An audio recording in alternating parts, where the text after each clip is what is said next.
কল্পনা করুন এমন এক জায়গা যেখানে নদীতে শুধু পানি নয়, প্রবাহিত হচ্ছে দুধ, মধু আর জান্নাতের নেয়ামত।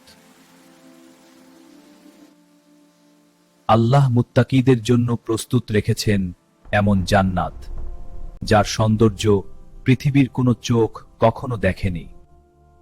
সেখানে থাকবে বিশুদ্ধ পানির নদী, যার পানি কখনো নষ্ট হবে না, নেই কোনো ময়লা, নেই কোনো দুর্গন্ধ।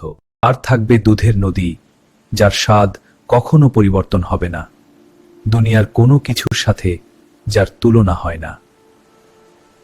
আর থাকবে পরিশুদ্ধ মধুর নদী, যার সৌন্দর্যে চোখ আটকে যাবে। আপনি যা চাইবেন মুহূর্তেই আপনার সামনে হাজির হবে। সেখানে নেই কোনো কষ্ট, নেই কোনো ক্লান্তি।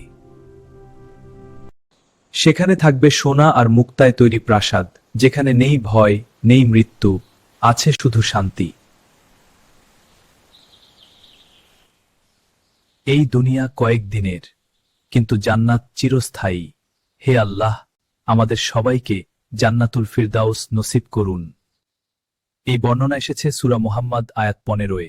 ভিডিওটি ভালো লাগলে কমেন্টে আমিন বলুন এবং লাইক, কমেন্ট, শেয়ার করে পরবর্তী ভিডিও বানাতে উৎসাহিত করুন।